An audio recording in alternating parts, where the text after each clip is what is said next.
On Friday, the CDC announced a first in its 13 years of flu monitoring. As of January 6, every part of the continental U.S. showed widespread flu activity. This is the first year we had the entire continental U.S. be the same color on the graph, meaning there's widespread activity in all of the continental U.S. at this point. CDC Influenza Division Director Dr. Dan Jernigan said during a briefing on Friday, "It is in a lot of places and causing a lot of flu. Here's what you need to know about this year's unusually active flu season. Why is flu season so bad this year? Different strains of influenza circulate each year. This year, influenza A, specifically H3N2, is especially prevalent, according to the CDC. In years with predominantly H3 viruses, according to the CDC, the country tends to see more serious cases of the flu, especially in young children and elderly adults, as well as decreased vaccine effectiveness, resulting in more total infections and more hospitalizations.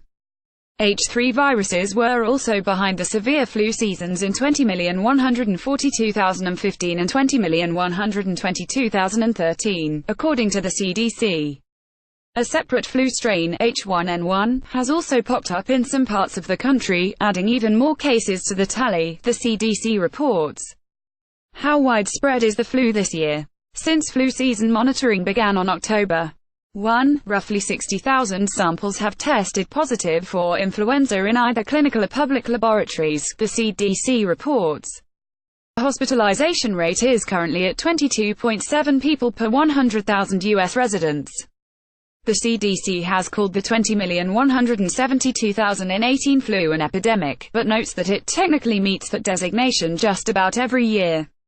We're at the peak of it now, and we'll probably see it go below the baseline in several months, Jernigan said during the briefing. So, yes, we're definitely in an epidemic, but that happens every year in the United States and in the Northern Hemisphere with influenza. Is the flu vaccine working? The flu shot is tweaked each year in an attempt to target what are projected to be the most prevalent strains of the disease, but the process isn't foolproof. The CDC estimates that the vaccine will be effective against roughly 30% of H3 viruses this year. That said, the CDC still recommends that you get vaccinated if you haven't already, as there could be as many as 13 weeks of flu season still to come. Plus, the shot may protect against influenza B strains, which typically come out later in the season. Why are people dying from the flu this year? The especially severe H3N2 virus is likely responsible for the 20 pediatric deaths that have been reported in connection with the flu this year. But what about media reports that young, healthy adults are dying from influenza? In rare cases, a flu-weakened immune system becomes susceptible to serious bacterial infections, such as pneumonia, which can in turn lead to complications that can turn fatal. Flu, while causing mild disease in a lot of people, can also cause severe disease and death in others, Jernigan said during the briefing. The flu may also exacerbate existing chronic conditions, particularly among older adults, which can lead to complications and death. What should you do if you have the flu? If you have symptoms including fever, chills, cough, sore throat, runny nose, muscle or body aches, headache and fatigue, you may have the flu, according to the CDC. If you see a doctor within 48 hours of developing these symptoms, you may be able to take antiviral medications, such as Tamiflu, which may shorten the course of the illness and reduce its severity. If you're sick with the flu, the CDC recommends staying home from school or work for at least 24 hours after your fever subsides.